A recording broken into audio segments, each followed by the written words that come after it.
What up, Mike? Toronto. VK on the beat. Check. I'm in Toronto where you wanna get the city love. I'm from Toronto where you wanna get the city love. I'm in Toronto like we wanna get the city love. My city love me back for my city love. Welcome to episode 1308 of Toronto Mic'd, proudly brought to you by Great Lakes Brewery, a fiercely independent craft brewery who believes in supporting communities, good times, and brewing amazing beer. Order online for free local home delivery in the GTA.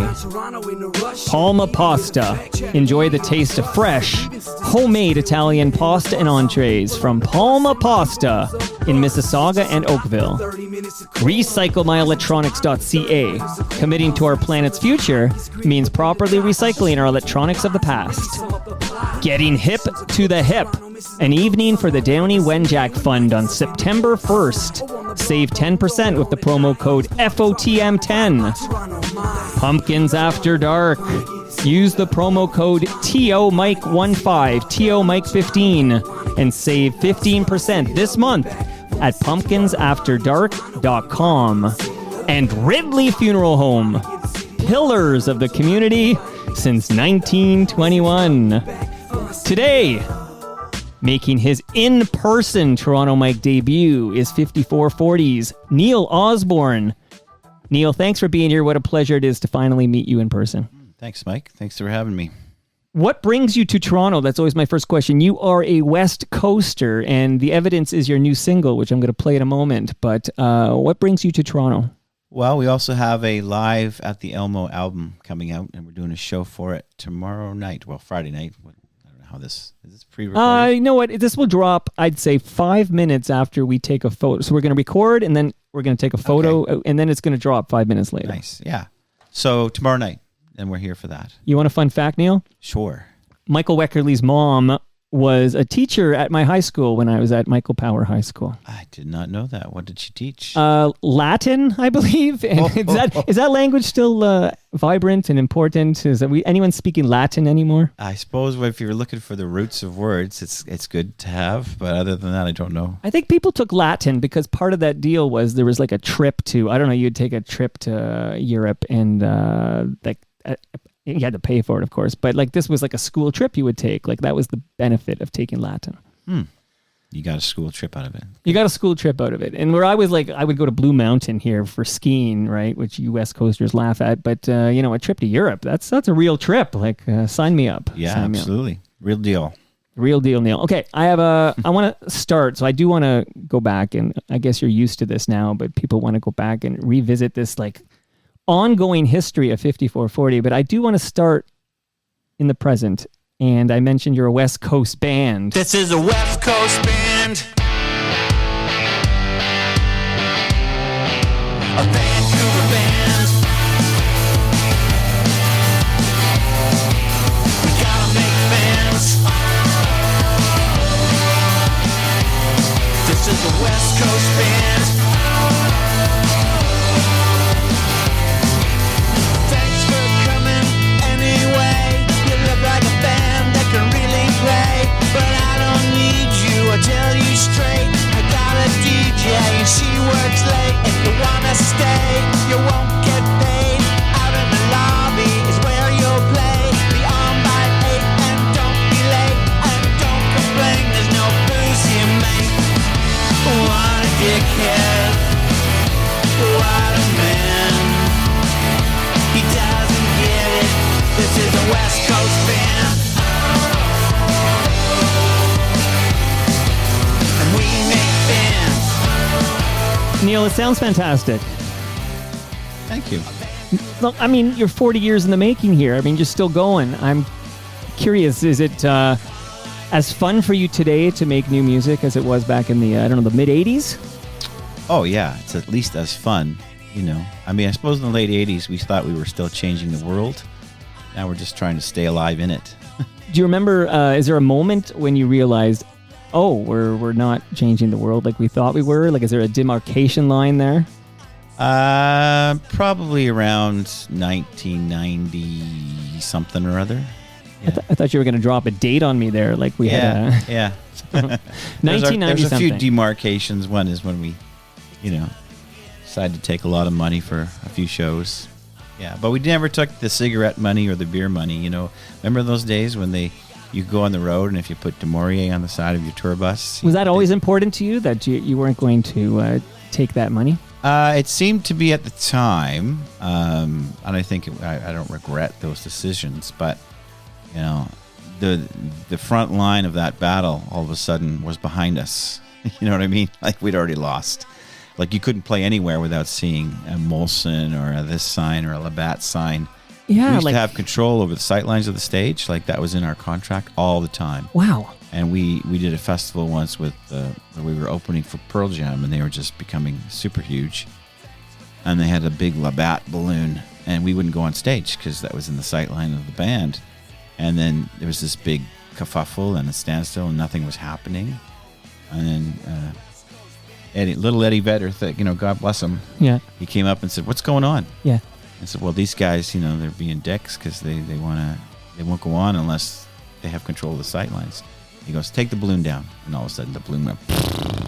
I'm so glad to hear that because I do enjoy me some Pearl Jam, and I always thought Eddie Vedder was like a principled guy, like that he would agree if you guys take the balloon down.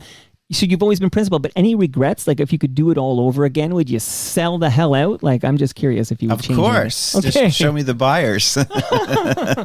Wow. Okay.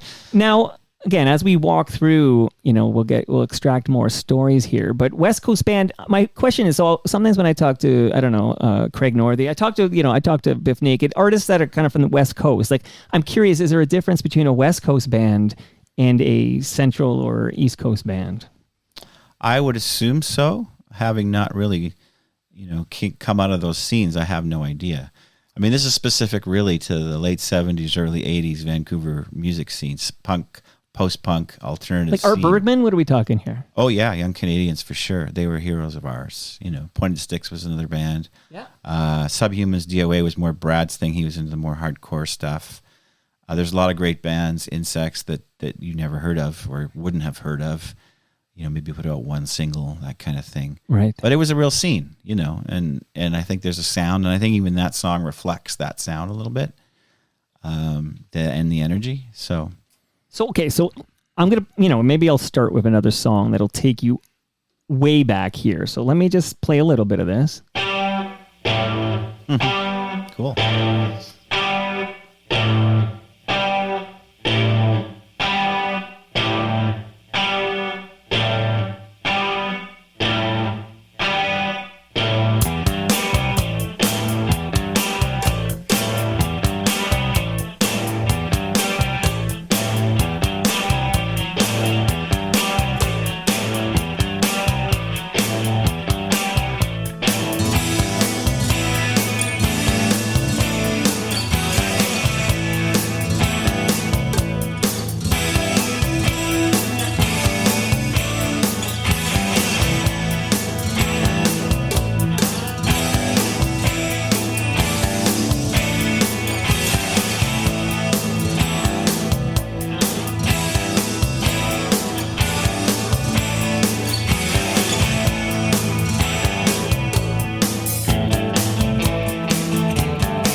Did anyone tell you tight, like shorten it? Lowest to the lower on this program, they talked about Rosie and Gray, and they're like, shorten the intro for radio. Did you ever get that feedback with this song? God, no. Radio was the enemy at that point in time. So this is your first single. So it's almost like we start with your most recent single, West Coast Band, and this is your very first single. Is it a single? I don't know. There was no single. No single. It was an album. It was an album. Maybe people featured it, and that's the title track. Did it get any radio play? It would have got college radio play, like in the States and Canada. Fair bit, actually. But you got to remember, this is probably 83, 84. So even the college radio, very quickly after that, late 80s, college radio, especially in the States, became very, very focused by the record companies. Before that, the record companies really didn't give a shit about college radio. And then all of a sudden, that's all they gave a shit about. Fascinating. Okay, is that REM's doing? REM would be one band. Some friends of ours, Husker Du, they were sort of the first to transition over to Warner Brothers. In fact, they're part of the reason why we transitioned over to Warner Brothers. But I think that talking to those guys, Bob Mould especially, he was like, we sold more records on our own before Warner Brothers, so he didn't think it was that great of a deal. But, you don't know. So this is the album Set the Fire. This Correct. is the song Set the Fire. Yeah, and this single, I guess, well, you record this in 83 and it comes out in 84, according to my little notes here. Yeah, there's a song called Sound of Truth on there that was featured on a Sub Pop compilation out of Seattle. Okay, of course. So that might have been considered a single because they grabbed that track and put it on their compilation. Okay. So let's get a little bit, and I'm sure you're sick of answering these questions, but... that's a good question. Yeah, I haven't heard this record in a while. Well, in listening to it now, I just came off watching this Lowest of the Low documentary, so that's why it's also top of mind. Mm-hmm. And apparently they're like the intro to Rosie and Gray, and coincidentally I close every episode of this podcast with Rosie and Gray. So like at the end of this, we're going to hear it. And the reason I close every episode with it because it's got that long intro, right? But they're like, no, you got to shorten that intro. And Ron Hawkins was like, no, we're not going to do that. And then throughout the history of that band, Lowest of the Low, who are very big here, but as my buddy Sammy Cohn from The Watchmen tells me, they couldn't fill the Commodore room in Vancouver, he tells me. Like, this is a very localized phenomenon. But Ron Hawkins did several things basically to ensure that they did not have commercial success. Yeah, that was also kind of a principle of the Vancouver music scene that we came from as well. It was a badge of honor to not make it. Well, you didn't do a very good job at not making it, as far as I'm concerned. You blew it. Is what I'm telling a little bit. Some of those bands would say that to us, that's for sure. So give me, if you don't mind, again, I know you've been asked about this probably 10 times already today, but can you give me the 5440 origin story, like how it forms and who's in the band at the very beginning and how you came up with the name? Okay, sure. The Brad Merritt, the bass player, and myself met in grade 11 in, I guess it would be social studies class, and then in grade 12 we were in history class and English lit together, and we became fast friends. I had just moved there, so I moved in the middle of grade 11. Where's there exactly? We're in BC. Tawasin, British Columbia. So do you know where that is? No, like where is that? I know where Vancouver is. Where is it related to Vancouver? So it's hard to explain without looking at a map, but there's that little peninsula. If you go to the very, very west coast before you get to Vancouver Island, as far as the continent goes, the 49th gets drawn right across, and you'll notice that there's a little line that snips across a little peninsula, so that part of it's U.S. and part of it's Canada. Point Roberts is the U.S. part, and Tawasin is the Canadian part. I read about this during COVID. Yeah, that's right, because the people of Point Roberts had to get special permission to enter Canada to go get groceries. Right. Because otherwise it was a 3-hour drive to go to the mainland U.S., right? Okay, fascinating. Yeah, so we grew up there, or went to high school there. My dad worked for the federal government, so I was born in Regina, then moved to Nova Scotia, then Ottawa, then Edmonton, and then there. And his dad worked for aluminum and like Alcan Aluminum and various aluminum companies, and he lived in New Orleans, Cleveland, San Francisco, all over the States. And ironically, we met right on the border, like right on the 49th, and in history class. So you can go from there. Yeah, so this is James K. Polk who coined the phrase 5440 or fight. Yeah. So 5440 or fight was part of the American Manifest Destiny, where they wanted to make all of North America. And that was, in those days, the West Coast was the Oregon Territories and British North America in the 1840s, 50s. And they wanted to raise the border up to the tip of Alaska, which is the 54th degree and the 40th minute. Okay. Right. So he won the campaign on 5440 or fight, 5440 or bust. But as soon as he became president, he was like, like typical politician, don't fulfill their promise, which was okay for us.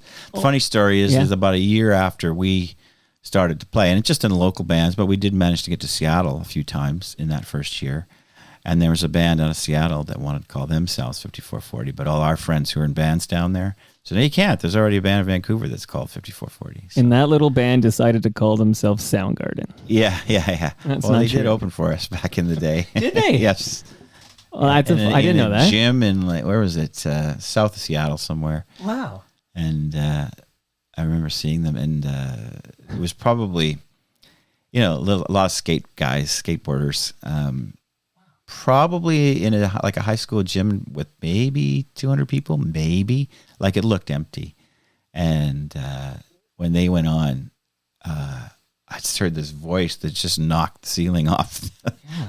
Like, who's this guy? Baby Chris Cornell. Like, it's overkill plus, but he was amazing. Yeah. Wow. Now we've already covered Eddie Vedder. We covered Chris Cornell. Yeah, You why got are any we Kurt going? Cobain Why are we stories? going there? Like, that's not my favorite kind of music at all. You're not a grunge guy. Not really, but there you go. But you did get played alongside grunge for several years in the 90s there. Yeah, exactly. So, interesting fact. So, Rob Pruce from The Spoons. I never know how they want their band name called. Gord said he didn't care when I asked him, but Rob Pruce was just here, and Rob Pruce's first ever performance with The Spoons was the night John Lennon was killed. Mm-hmm. So this is like a night he remembers Paul Myers was in the crowd. There's a whole history around it because that's the night everybody learned John Lennon was killed. Mm-hmm. So that's in the East Coast. I think, 10 something PM is when news comes out. John Lennon is dead. You're on the West Coast. So that's like 7 PM. So my question is, and I think you know where I'm going this, but your first ever gig in 5440 took place the night John Lennon was killed. Mm-hmm. So you must have known John Lennon was dead before you hit the stage because of the 3-hour difference. Yeah. So the first gig that we did, the first official 5440 gig was actually New Year's Eve, 1980. The first gig at 5440 was sort of out in Coquitlam at this top 40 bar where Monday nights was original band night. Da-da-da-da, original band night. And we were a 3-piece. Yeah. Brad and I and a drummer named Ian Franey at the time. Had a gig, and we were driving from Tawasin out to Coquitlam, which was about, an hour and a half drive, and it was all over the news, and it was so heavy. Yeah, I can only imagine. Just like, oh my God. And, John Lennon, and when we started out, we were on a mission. We thought we could change the world. I still think that music in those days thought it could still change the world, certainly influence culture. And John Lennon was certainly one of those people, if not the person, that had that moniker attached to him. So when he was killed, it was just unbelievable. I mean, this just changed. The world kind of changed for everybody, and especially anybody to do with music. So it was pretty heavy, and we got up there and played our hearts out. Just played our hearts out. Yeah, I'm trying to imagine your mindset. You're doing a gig. You're very young. Okay, you guys are very young. I'm just did the math because if you meet in grade 11, see, I'm pretty good at this. I realize that you're super young in 1980, and you're new band, your gig, whatever, this Coquitlam bar or whatever. Like, how do you even pull it off? I mean, what's the mood like in that? First of all, is anyone in the crowd? And what's the mood like with news? I don't even remember. Yeah. I do remember the feeling of just like, just getting your head down into the music and just being, I don't know. It's just, there's a few moments that you have as you go along where you're just kind of moved by the whole moment. And that was one of them. The crowd was with the crowd. I mean, I don't think anybody would want to have seen John Lennon assassinated. So I think there was a general somber feeling anyway. Right. So do you remember, did you play a Beatles song or a John Lennon song? God, we didn't know how. Are you kidding? That's fine. I don't know where you're at in December 1980, but I guess you're just figuring shit out, making it up as you go along. Yep, pretty much. Okay, because you're still a few years out from Set the Fire, and we talked about Set the Fire, and maybe you got a little college play or whatever, but it wasn't being played on any mainstream radio. But I'm going to play a song that did get noticed. So let's play a little bit of this song.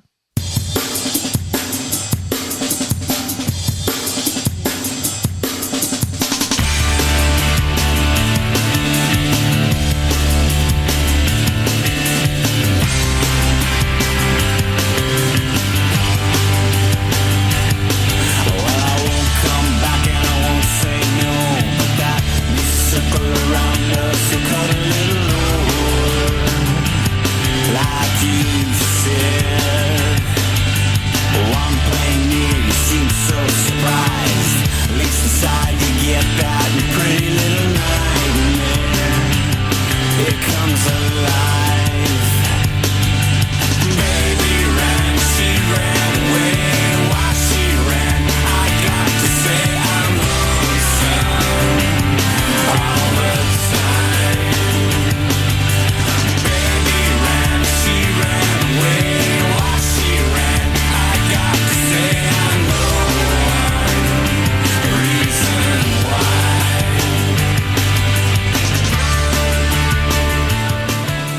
Neil, do you remember how this song came together? Would have been the bass line, Brad's bass line. He was pretty much a genius at those things. And we just kind of followed along and then came out with the words somehow. Would have been spontaneous, those words, you know. Well, in those days, a lot of the time we would sort of jam and I just sort of sing whatever seemed to fit. And probably Baby Ran, She Ran Away was one of them, you know. Just, And it worked. I mean, and even just the melody here, it's so much more radio friendly and catchy than what you'd hear on Set the Fire. Like, you know, you're saying you were out to change the world, and you did a terrible job of not being commercially successful because this song is catchy AF. Yeah, so it's like a lot of bands, you start to accidentally learn how to write songs. Okay. You know, we never tried to. I think I remember hearing the guys in New Order when they were Joy Division talk about all we thought we were doing is writing pop songs. Of course, that didn't really happen until much later. But you know, they had quite a following from the cool stuff that they did create. Sure. So I think that's what we were trying to do. You know, just whatever tickled our fancy, and then all of a sudden we just kind of knew what to do. Man, I actually recently, well, not too recently, I guess it was, but I'm just measuring it by the age of my kid. So my third born, it was the first concert he ever attended, but he was wearing those, like, he's only a baby, and he was wearing those earmuffs. I know your kid. Yeah, I've seen him. Yeah, you remember that guy. This was at, like, right down the street, literally, Sam Smith Park, Colonel Samuel Smith Park, and 5440 played. And I remember taking this mental note, and it's not the first time I've seen you, and it's not the last time I've seen you, but that it was like a full set of radio hits. Every single song, and it's a lengthy set, and every single song is a song you know from the radio. And this, I suppose, this is your very first success on the radio. Yeah, certainly out here. We didn't even come to Toronto until 1986. I think it was June, and we played our first show. That was the Diamond, which is now the Phoenix, I guess. Right? Yeah, sure. And it was a sold-out show. And, you know, CFNY was playing the crap out of the song, and it was a really good feeling. It's kind of weird. Let me ask you about the role of radio. So who was playing you in your home there in BC? Who? What stations, I should say? What radio stations would be playing this song? Oh, in BC back at then it would have been that time? C-Fox, I think was the primary one. Rock 101 was probably, can't remember what format they were. They might have been a little lighter. I can't remember. I got to be honest. Do you have any memory, because it's Toronto mic'd here, do you have any memory of who at CFNY was a champion of your music? Do you remember any of the personalities at the time? The biggest champion of our music, and this is why radio played us, and this is my understanding of it, and it, you know, it could be argued with, and you know, even within the band, was Much Music. There's people like Erica M who championed us. Hey.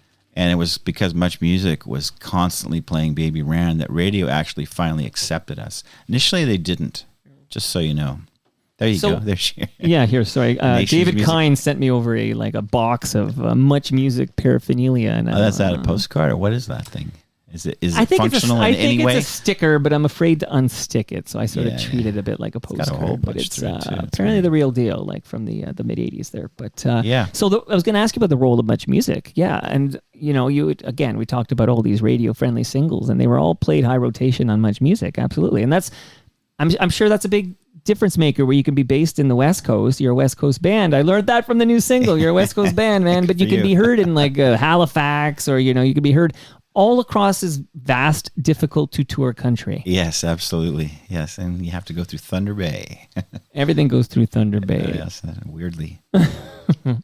All right, I gotta play one more song that's kind of so, because I am curious in the difference in your band from like you know, Set This Fire to when Baby Ran, and then this song I'm about to play, and you're gonna predict the follow up. But I'm gonna play a bit of this song from the same era as Baby Ran. Let's get that started.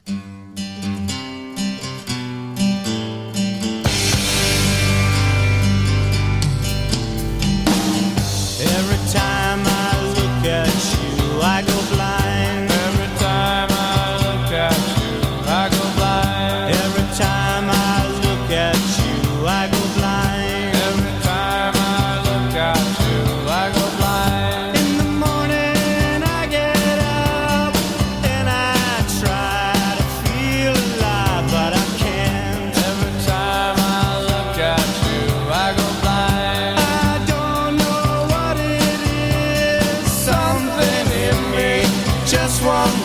give it a chance.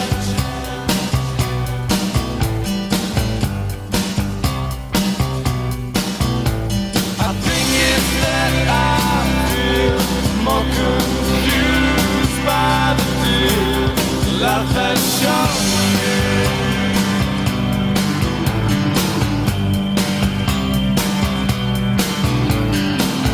Little child, did you know that there's All right, Neil, I know you probably know where I'm going with this, but firstly, I'll just let you know, don't worry, we won't do this for every one of your radio hits, or you'll literally be here for like 4 or 5 hours, I'd say. So I just have a few choice jams, but one is this song, because I listen to the song right now in the headphones, and I know this was a big hit in my home and native land, Canada.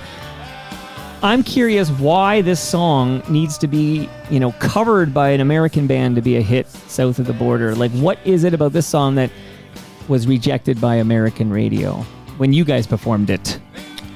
10 years, maybe. We were so ahead of our time that the Americans couldn't catch up. They weren't ready for you yet. No, still aren't. Bastards. Son of a bitch. Okay, this is like in Back to the Future when, what is it? He plays the... Michael J. Fox? Yeah, Michael J. Fox, You're okay Scotty over there, McFly. Mike? He plays the Van Halen song or whatever. Yeah. And the teen, he goes, "You're not ready for this yet, Yeah. but your kids are going to love it." Yeah, Whatever. yeah. That's a good one. That is a good one. Just saw that, actually. Did you? I actually... So, It's good to do every 4 or 5 years. See you know Back what? to It the holds Future. up, eh? Like, it's... Totally. What The a... first one. Yeah, the first Second one, not so much. And the third one is a waste of time. But yeah. I spend all my time with that first one, and I keep having kids, and I have to introduce them to that freaking movie. So I just watched it with the 7. they love it too, right? Yeah. How And could you not? it's great from start to finish. Like it's also smart, and you start, even the Huey Lewis seems to fit it so well, and you got absolutely. the power of love and all that stuff, and it makes you want to skateboard. It always has this I should skateboard. This is the effect it has on me. But haven't got to that part yet. you just get a surfboard, you guys out west. Okay, so I want to know. Maybe I'll play a little bit of it while we talk about it. But Yeah, so am I on the air? yeah.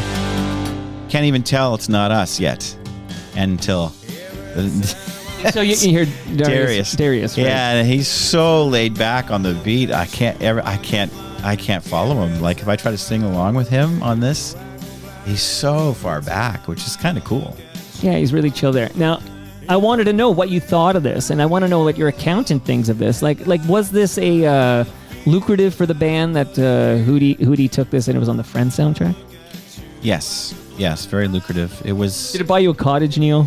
Yes, it didn't buy me a cottage. It bought me a house, which is nice. Very nice. That's better than a cottage. Yeah. Oh, I don't quite have a cottage yet, but if they, Do you have a trailer? I do not have a trailer. Do you camp? Do you have a tent? I hate camping. My wife. Oh, do you? My wife camp. likes My camping. wife won't camp, and I yeah, camp. yeah. I'll camp with your wife, and we'll solve we- this. yeah. So what was it like when walk me through it? So how does the band find out that Hootie and the Blowfish are going to cover I Go Blind like all those years later? And how close was that song to being on Cracked Rear View, which is the Hootie album that sold a bajillion copies? Yeah, so I don't know, 15, 16 million copies. Well, my recollection of it, they were a frat band, out of the University of South Carolina that used to come see us play. We were down in those parts, and they covered most of our Green record and a lot of REM and a lot of bands from that sound and era. Right. And we'd met them a few times and then kind of forgot about them. And then 10 years later, they were Hootie and the Blowfish. And I remember we were on the road, I think, with Our Lady Peace down in Cleveland or something like that in the 90s, 95, 6, I guess. Yeah. And somebody from our main management company, I think it was Jason, called and said, these guys, it's on the B-side of their cassette single. You should go pick it up. And I said, what is? And it's like, no, it's cool. Anyways, and then bada bing, bada boom, it was their contributions to Friends soundtrack. As my understanding, it was a stipulation that it did not become a single because they were about to release their second album. But Right. so this gets a little detailed. I like detail. Yeah, sure. So their A&R person who signed Hootie moved from, what was it? something to Atlantic, or when he from one label to another, and the new label, he was in charge of the Friends soundtrack. So he copped a favor from the guys in Hootie. He says, look, I signed you and you're gazillionaires now. Give me a track. And they said, we had this kicking around that didn't make the cut on our first album because I don't know why, and that's a shame, but I guess because they didn't write it. Right. And you can have it on the stipulation that it's not a single. And then I think it was out of Boulder, Colorado, that there was such a Hootie mania at the time that they just picked it up, and it outdid their second album's first single. And then it spread like it was one of those organic things where the song just, like you rock around the clock. It's like, today we're going to see the film of the single spinning around and people phoning in. People were phoning in to hear it. And then it spread out of Colorado and all the way across the whole country. And it's objectively a great song. Yeah. So there you go. Why? And you wrote that thing. Like who? Yeah. So why Warner's? I remember when we were presenting, Lenny Waronker, who was the president of Warner Brothers at the time in '86. And I walked up into his office and he's like, how you doing, Neil? And I'm like, okay. And I just met Mo Austin. I'm meeting like legends. Right. Lenny Waronker produced all the Gordon Lightfoot records and all kinds of stuff. And he goes, you're happy to be on Reprise? And I said, yeah, we picked Reprise because of Neil Young. Yeah, he was just here. You should have met him. And all this. And, our A&R guy played him Baby Ran and I Go Blind. And I went, fuck, this sounds good. Yeah. And he was like, great work. Yeah, I don't think he was, I don't know. He would be the equivalent of just answering emails, although there was no emails at that time. Right. Just his head was somewhere else. And they never did release it as a single, like at all. So, that's bullshit, Neil. Totally, yeah. So I'm glad it got to see the light of day because, a good song you'd think will out, as they say. Is it fair to say you're the second greatest Canadian rock singer named Neil? No, it's not fair at all. You're number one. Yeah. Screw you, Neil Young. I'm the best rock singer under whatever the hell, 79 or 80, that's for sure. Yeah, whatever. Yeah, who knows? But no, I love Neil Young. I love him. Yeah. I don't know him, but... You've never met him? No. We got to get these Neils together here. Yeah, there's only a few. There's a great picture of Gords together, and sadly they're all past now, but I think it's Gordon Pinsent, Gord Downey, and Gordon Lightfoot. Like, there's a photo of those three together, and they're all gone. We need to do the Neil photo. No, are you kidding? Based on that formula, I don't want to do that photo. Well, you're right. But for what it's worth, Lightfoot had a good long life. Yeah, and a good long. And Pinsent had a good long life. Yeah, so we only lost Gord Downey before his time. Definitely. All right, I don't want to go by I Go Blind without mentioning that Mark wrote me when I said you were coming on Toronto Mike. He wrote me and said that Hootie and the Blowfish open their concerts now with I Go Blind. Good for them. That's their opener. Did you know that? I did not. That's really cool. Yeah, I think that's amazing. See them. I don't know how often because I know he's got a country music career now, so I don't know how often Hootie and the Blowfish, but they still do those nostalgia concerts because Bare Naked Ladies were opening for them in the States recently. That's right. Yeah. So they're still in summer when they were doing those shows. Yeah. Yeah. Okay. So Gord, first I'll ask Cam Gordon's question. Cam, by the way, for listeners, is back in the Toronto Mike calendar. We're going to see Cam Gordon next month. But Cam wants to know, what's the deal with love? Love spelled L-U-V. Nice to Love You, radio love song. He wants to know if you were inspired to, start spelling love, L-U-V. Were you inspired by Prince, who would do, I Would Die For You, Nothing Compares to You, with the numerical 2 and then the letter U. What's up with love? Yeah, no kidding. That would be awesome. I'm going to say yes. Prince definitely inspired me. He's reinventing history. I love Prince. I don't know, other than maybe it was just another way to interpret the word without making it too, schmaltzy. And of course I write, it's my shorthand just to sort of quickly write, just to handwrite lyrics and things like that. Maybe it's a nihilism, like it's just your trademark. Yeah. Love is L-U-V. Not all the songs that we that have love in the title are spelled that way. Is it too late to retroactively go back and edit that so they are, because it would be fun if they were all songs by 5440 with the word love in the title has L-U-V as the spelling. Yeah. No, I think you're onto something.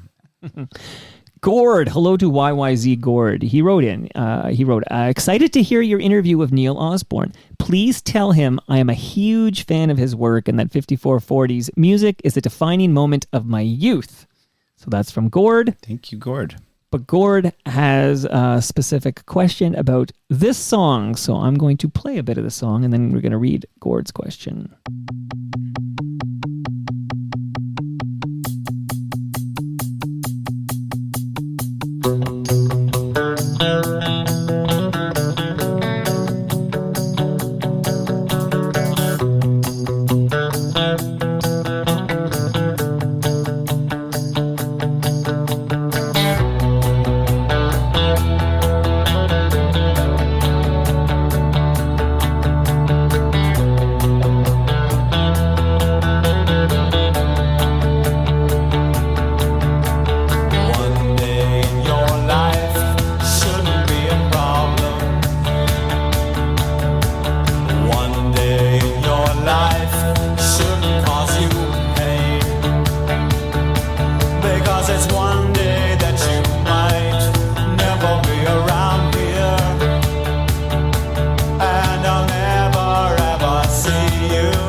I've never written a hit song, Neil, but I'm curious. When you listen to these songs, which you still regularly play live, etc., like, what's it like listening to your own work in the headphones? You listen to this song and say that's a great song, or do you listen and say, oh, I should have done this differently? Or no, never.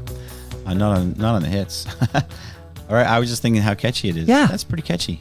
It's catchy. Which was a phrase that was a benchmark thing. Is it catchy? You know, that was one of the things we always had. Does it have a hook? Can you dance to it? Yeah, exactly.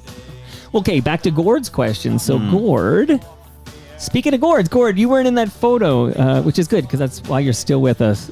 Shout out to Ridley Funeral Home. But Gord writes, "One Day in My Life is a brilliant song and still one of my favorites. It instantly takes me back to the best memories of high school. I'm curious if there's anything Neil can say about the inspiration for the song and how he still feels about it today." Well, one day in your life shouldn't be a problem. Oh, your life. I said, you know why? Because Gord called it One Day in My Life, but of course the title is One Day in Your Life. It's to Gord, but you so say, it is his life, so he's allowed to do that. But you're not. We'll allow it. I can't do that, right? You're the pro. You can't do that. Well, I'm something, but please continue. Where am I? Oh, it's a common theme that we have. If you listen to all of our records and even some of the hits, you know, it's a common theme of, you know, don't worry about things, you know, let them fly off your back or whatever. Right. That one, it was popular. We were playing a lot of the club scene in LA, and when we sort of came up with that song, my mom used to say, you know, if there's a problem, just wait a day. And I kind of took that and went, oh yeah, just like it's today's problems, not tomorrow's problem kind of thing. And somehow turned it into One Day in Your Life. You know, shouldn't be a problem. But I remember we were playing the LA club scene. And this is probably about 84 or 5. Mm-hmm. And, you know, it was a kind of a vibrant scene back in this day on Club and Charlie's Obsession and a few of these other places. And this guy had a sign that said, I have AIDS. And I didn't even know what that meant. I had no idea. And then we started talking to them after, and it's like, what the hell is this about? But he loved that song. So I'd like to say that that's inspired it, but it didn't. You know, but it inspired for this person. But yeah, it was from my mom, more or less. Well, it's a beautiful song. But again, as I said, you have, I don't know, roughly 20 to 30 big Canadian radio hits. And I always... And again, you kind of explained a little bit with I Go Blind and stuff, but never made sense. It doesn't make sense to me as a guy who just consumes music and doesn't think about the fact, oh, this is a BC band. Like I never have this thought of, oh, this is a Canadian band. I just think, oh, it's 5440. They got these big fucking rock singles, and I like listening to these songs. So why wouldn't One Gun be a hit in the United States? Why wouldn't that song be a breakthrough single in the United States? I mean, the Bare Naked Ladies went to number 1 with 1 week. So it's where's the 5440 U.S. Billboard success? And this is not a slight against you, because he's like I'm saying, I wonder if it's something political or something to do with mismanagement, or if you, like you tell me. I don't know. I mean, in so many ways, we're quite fortunate and quite lucky, and we're still here. And we, unlike a lot of bands, not that I want to put down any other band, but we never stopped. Even through COVID, we managed to squeeze in a couple of gigs in that year. We've never broke up and re got together. We're still making records. We're working. We got a new record coming out in October, and we're already writing the next one. Wow. And you and Brad still like each other? Oh yeah. Because that's amazing unto itself. Because you guys go back to the 70s. Yeah, we do. Crazy, isn't it? It's nuts. As far as it's funny you mentioned One Gun, because I do think that's a song that somebody, an artist who is part of the anti-gun lobby and legislation, should pick that song up. I try to talk about it every time I'm down there, and I'm not, I'm quite blunt. I mean, even in this country, I don't think anybody should have a gun. I don't think you need to hunt. Last time I checked, Safeway has all the meat you're going to want, right? Or whatever grocery store is your choice. So, that's where I say, if you know someone, or related to someone, or friends with someone who is a victim of gun violence, or associated with somebody with a victim of gun violence, it's pretty horrific. And so, anyways, not that I want to get into that subject too. Well, you can if you want. I mean, details, but sure. I am surprised that, considering we do have a few fans and we do play down south of the border every so often, so often, that some artist hasn't sort of taken that song or something like it and done something with it. But hey, whatever. Who knows what tomorrow will bring? Exactly. Just tomorrow never knows. In the meantime, I mean, you get to make a living as a rock star. I mean, you're living the dream, man. You guys are living the dream. Yeah. Where am I right now? I'm living the dream. You're in my basement right now, and that may not be what you envisioned in the the 80s. When one day I'll be in some guy in Southern Etobicoke's basement. I tell you, when we started out, it was never about any of this stuff. We just wanted to make music, and it was always about the next gig and the next record. That's really all it was about. And would you have played back then? Would you have played for beer? I wasn't much of a beer drinker. Not a big beer drinker. But yeah, we just play to play. That kind of thing. For love of the game. All right, you're not much of a beer drinker, but somebody in your life will enjoy, maybe it'll be yourself here, but I'm going to give you some fresh craft beer to thanks so much. Take with you, courtesy of Great Lakes Brewery. All the guys love the craft beer, I can tell you that much. It's delicious. They brew it right here in Southern Etobicoke, and you're going to bring some fresh craft beer with you. And I don't know, like maybe someone else takes this, because I don't know the deal while you're here in Toronto, but I do have in my freezer upstairs, I have a large frozen lasagna, and it's delicious. It's from Palma Pasta, and if you know anybody who can give that a good home. Yeah. So I'm going to give you the Palma Pasta lasagna. I feel like now I'm like Monty Hall here. Yeah, okay? You are, totally. And I mean, hey, you never know when you have to measure something. So speaking of Ridley Funeral Home, there's a measuring tape for you. So you got your lasagna. I will tell the listenership here, just break from Neil for a moment, to say that on September 7th, from 6 to 9 p.m., this is a Thursday night, TMLX 13 is taking place. That's the 13th Toronto Mike listener experience. We're going to be meeting on the at Great Lakes Brewery in Southern Etobicoke. Great Lakes is going to buy us all of us. Everyone who comes is going to get their first beer on the house, and will be fed by Palma Pasta. They're going to send over fresh, delicious Italian food for us. So you eat for free, you drink for free. We have a great time. What the heck more do you want, right, Neil? This is fantastic. Nothing more. Nothing more. We actually already spoke earlier about the Gourds. Gord Downey sadly passed away a few years ago, but Getting Hip to the Hip is taking place on September 1st at 7:30 at the Rec Room. That's an evening for the Downey Wenjack Fund. Go to gettinghiptothehip.com and use the promo code FOTM10, and you can save 10% on your ticket right now, and it's a very reasonably priced ticket to begin with. But there's going to be a Tragically Hip cover band. There's going to be a recording of Getting Hip to the Hip, a great podcast, and I'll be there, and it's going to be a great time. So that's September 1st, 7:30 at the Rec Room. And here, as we speak with Neil Osborne, it is August 17th. And believe it or not, we're going to be, like, kids are going to go back to school soon, and then it'll be Halloween. So now is the time to get your tickets to Pumpkins After Dark, the award-winning Halloween event in Milton. It takes place September 23rd to October 31st. And if you buy your tickets now, you save 15% with the promo code TOMIC15. So get your tickets for Pumpkins After Dark at pumpkinsafterdark.com with the promo code TOMIC15. Neil, we got some time here. So before I play, because there's a couple more songs I want to play, and there's one I want to ask you if you think it sounds like a different song. And now that we're buds, I think you'll be cool with it. But I would love an update on your daughter's career, because when you came on my show via Zoom during the pandemic, it was you and Candle, and you guys were doing stuff together, because I love an update on that too. But then I didn't realize Candle had like a hard out, and she had to leave really early, and I felt bad, but I did not know that she had to leave so early. But how are things going with Candle and you two and your collaborations together? She's this is good that you're asking this. She's just about to move back to Montreal. She kind of came home. When? Because my daughter is moving to Montreal on August 26th. Oh, yeah. I think she's moving. Well, she got a place, her and her boyfriend, for September 1st. So I guess. I'm driving her there. Okay. Yeah, there you go. It's exciting. Okay, keep going. Sorry. I got excited that we both have daughters going to Montreal. Yeah. Well, she's going back. And she's just wrapping up most of her new album, which sounds really cool. You know, weird synthy and cinematic. And, you know, she just loves kind of being arty with it.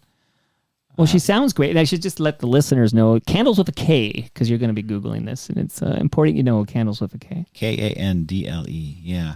So, and then we started a band sort of through COVID called The Family Curse, kind of a fun band, and you know, sort of assumed these different personas, like a Texas blues, you know, hillbilly kind of vibe, and bluesy rock and roll. Yeah. Yeah, we made a record, and it was a lot of fun, and we had Danny Michelle play on 4 songs. Wow. And we took it on the road last summer, so it was a lot of fun. Yeah. So what brings her to Montreal? Like, that's just where she's chosen to put down some roots, or what's Yeah, she was there for, I guess, about 8 years before COVID, and then kind of got trapped living with her parents, and then decided to move away out of her parents with her friend in Vancouver, and then tried to make things happen there, but it's expensive, and she's kind of better known in Quebec than in BC, so she's going back to Montreal.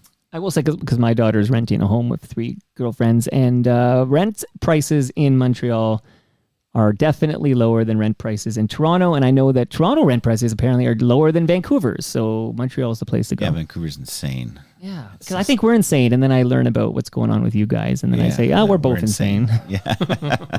There's a lot of insanity going on around here, but Montreal not as insane yet, although, check your watch. It could happen any moment now. And shout out to T.Resident, who also wanted to know how Candle Osborne's music is going, and we got a nice little update there. Okay, I want to play another song, because this song reminds me of a different song, but let's listen to what I think was a massive 5440 hit in this country.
You can write a hit, man. You can write a hit.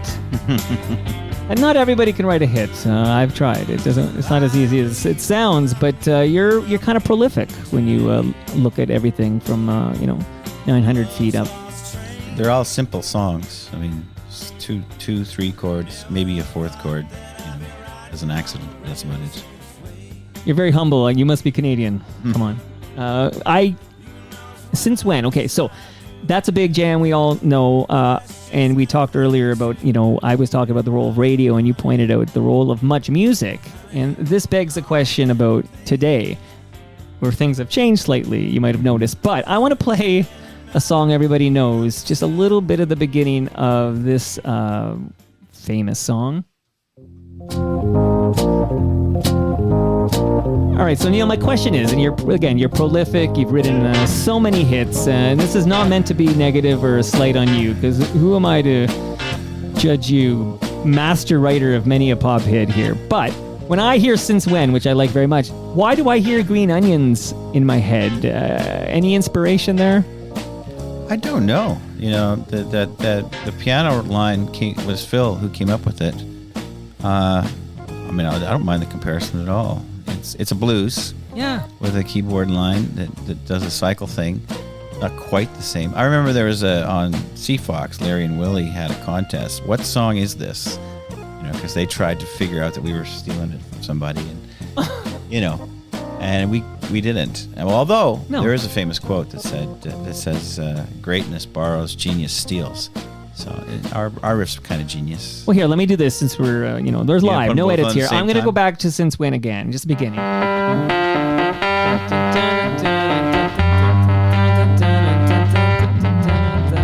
And then,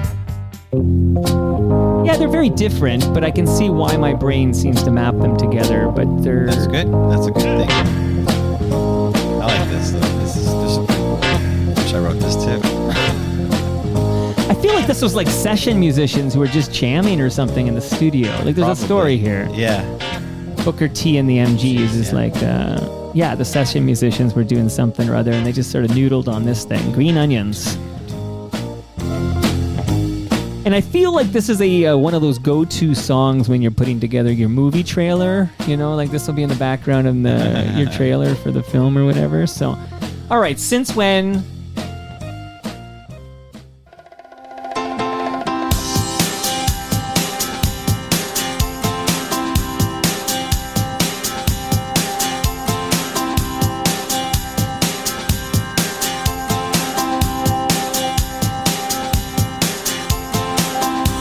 I'm really wanting a brand new machine, one for converting a plastic to dreams. If you ride upon the tiger, you can never get off. They get hungry. One thing is certain, the rest are lies. Beautiful and damned ones never realize that the dark is light enough to see the ignorance of greed. Still she cries.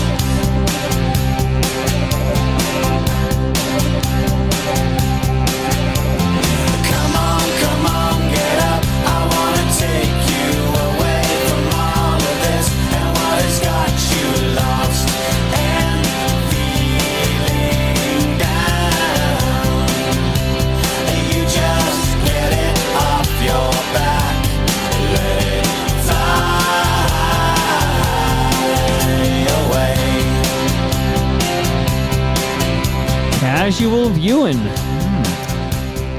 I'm like a broken record over here, but fuck, it sounds good in the headphones. Okay, so we opened this chat, and we opened it with West Coast Band.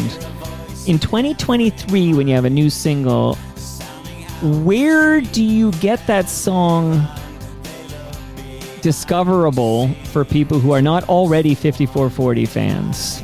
I don't even know what what that means. Is that a question? Yeah, it's a question. I guess, okay, so back in the day, right, you'd hear it on the radio, and then you'd see it on Much Music. And it was, it wasn't on demand anything. It was curated for you, and there it was, and you're like, oh, I like that song. Yeah. And then you might go buy the album or, try it.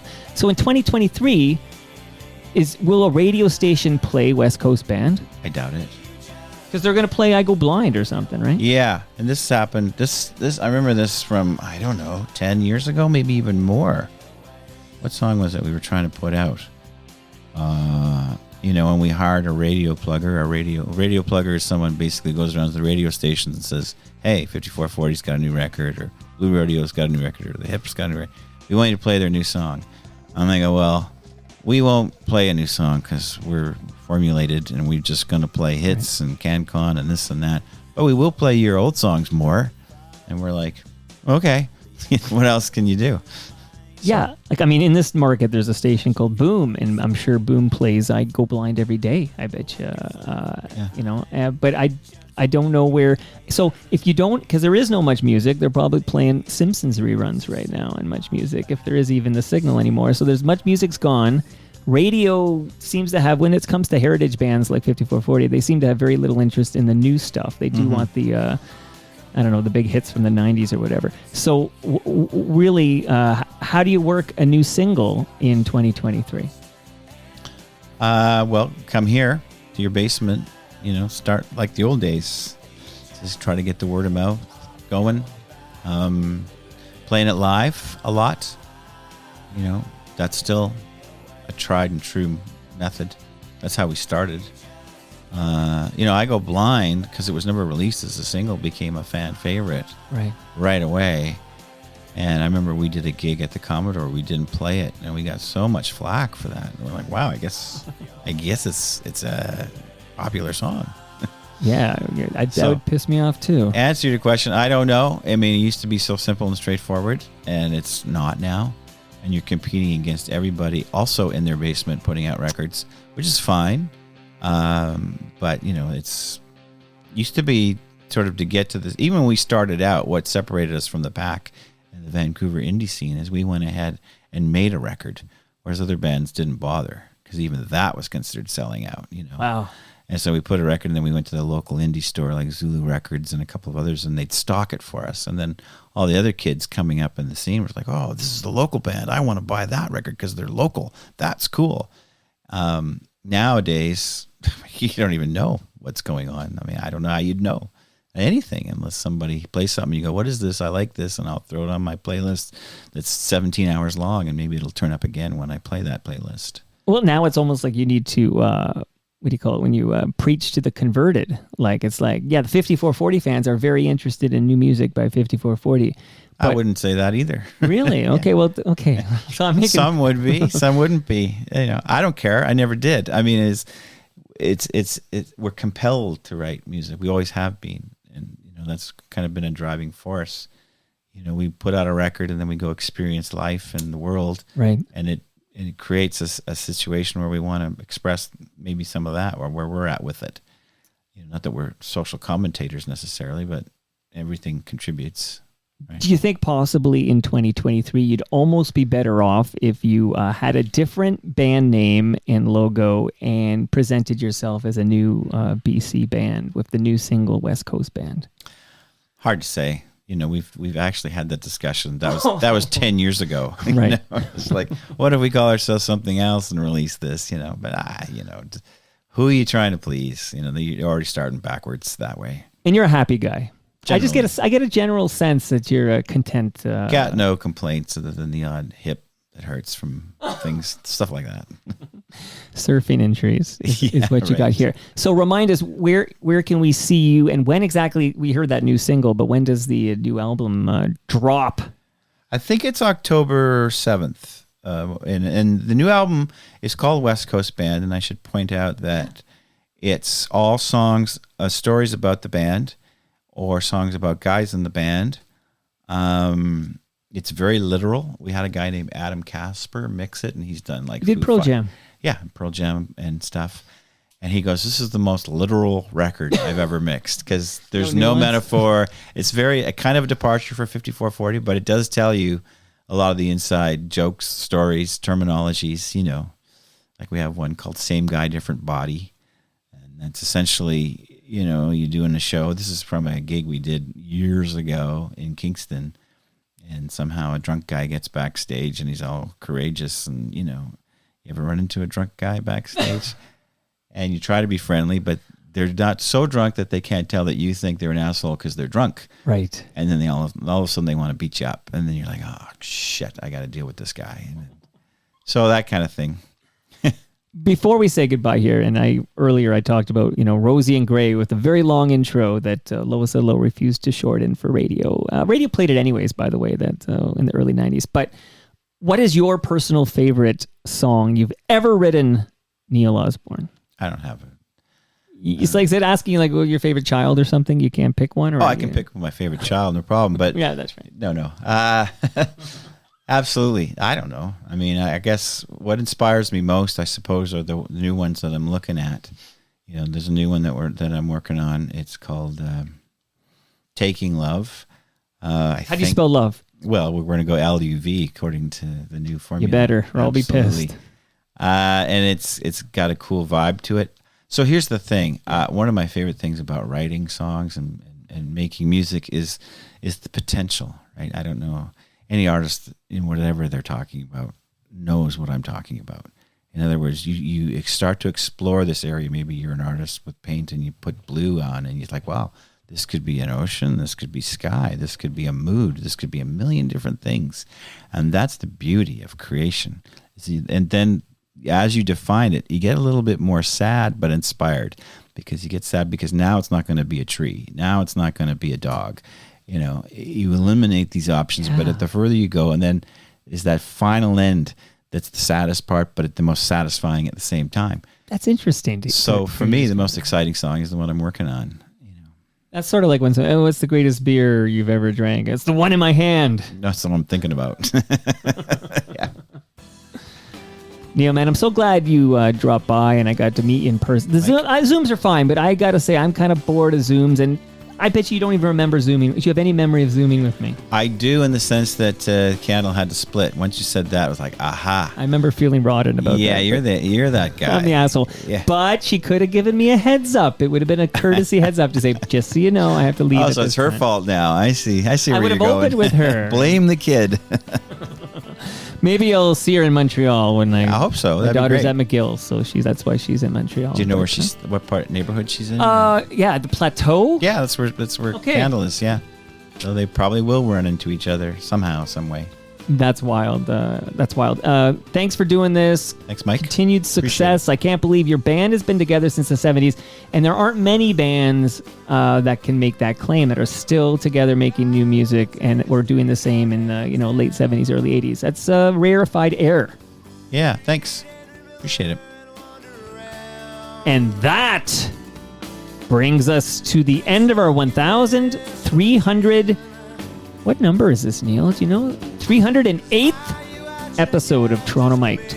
You can follow me on Twitter. I'm at Toronto Mike. Neil is, I believe, he's at Neil5440 or something to that effect. Yeah, on Instagram, that's one way to do it. Yeah. You'll find him. Follow him. Our friends at Great Lakes Brewery are at Great Lakes Beer. Palma Pasta is at Palma Pasta. Getting Hip to the Hip is at Getting Hip Pod. Get those tickets soon because that event is September 1st.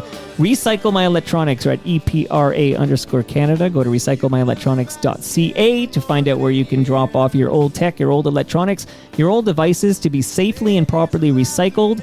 Pumpkins After Dark are at Pumpkins Dark. Welcome back, Pumpkins.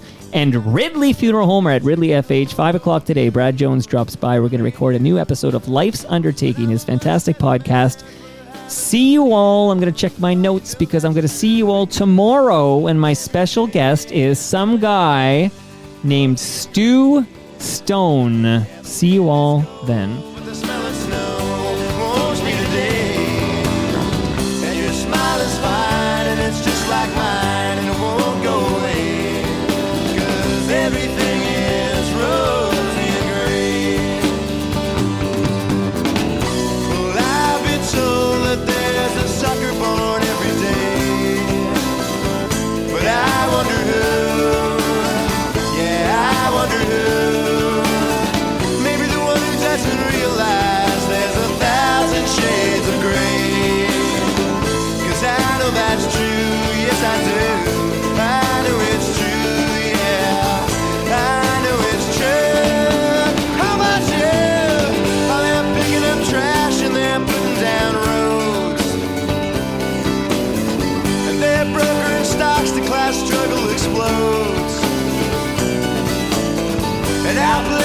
massage is the best that I can.